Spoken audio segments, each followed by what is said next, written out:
Tell us about your child's current feeding status. Currently still doing G2 feeds, and we are definitely trying our POs every day, trying either by water, and we try different straws and different cups and different feeding utensils, different spoons, different all the things that whatever we can try. Whatever we can try, we would do. He's currently still doing a lot more G2 feeds, but we're definitely working with our GI closely to see what we can do to help him increase those hunger cues or encourage feeding more by mouth. So we've actually reduced the feedings a little bit so that we can provide more opportunities for PO with solids and liquids and stuff by mouth. So we are currently doing about 6 feedings instead of 7, and we're definitely trying more of our PO with purees or advancing to like soft solids. We're getting there. It's slowly progress, but working with the therapist, we're really excited for this new therapist to come. But sometimes it's not so much his reflex as him setting up his gag reflex, but just his hands or whatever he's playing with. But it is still there. He might have a small spit up at least once a day, but it's super minimal. Sometimes just a little bit that comes out of his mouth compared to what it was, before the G2 placement. You're talking about 2, sometimes 3 times a day, where it was a significant amount of milk. So we totally understood back then why he wasn't gaining weight. It was just so much of it was coming back up. And but yeah, it's still there, but it's definitely improved, and hopefully it'll continue to move in that trend. So we were able to remove him from the reflux medication. Our GI was like, stop doing that. Let's give him the opportunity. His tummy's more mature and growing. So we're at an age where we definitely can, remove that. Like I said, back in July of last year, he passed a swallow study. And so we needed to keep the G-tube in to make sure that he was going to be gaining weight and getting all the nutrition that he needed by mouth. So we just worked on like I said, the high caloric foods, so avocado, mashed potatoes.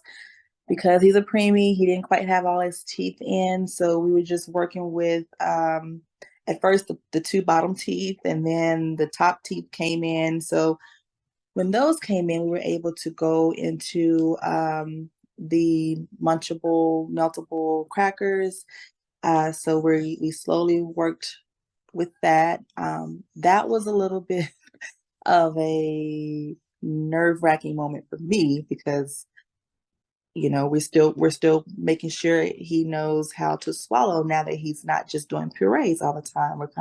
We're chewing a little bit and have solid foods, and so now it's a little bit different texture included. And so we still continue to do the electrode stimulator on the neck to trigger the swallowing muscles, and that actually it really helped him a lot. So now we're into eating peanut butter and jelly sandwiches, grilled cheese sandwiches, enchiladas, like, things that's kind of still soft, but have a little bit of solid texture to it. And then we went in for our weight check for the G-tube, and they said, great, he looks good. We can go ahead and take it out. They actually took it out that day that I went in, and they just put a gauze patch over it and just told me to, keep changing that gauze, as much as I can if it's still leaking a lot. And really, we didn't have much leaking the first 2 days like I expected we would. We actually had more leaking towards the longer we went without it, the more leaking we had with it.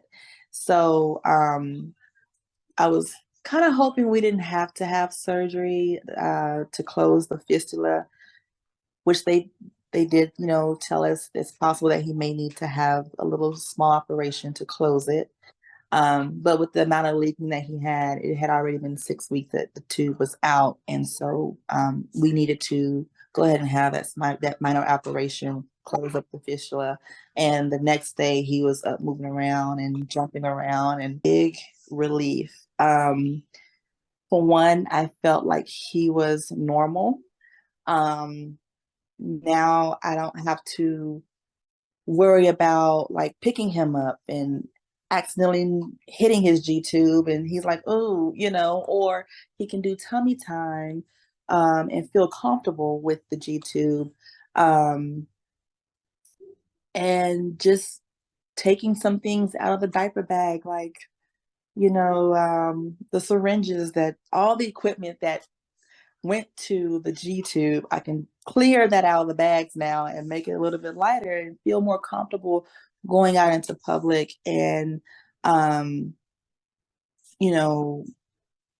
not having to worry about, the G tube leaking, or, a little gas on his tummy. I have to go vent. So I have to go to the car and hook it up and vent. And it was just a normal life.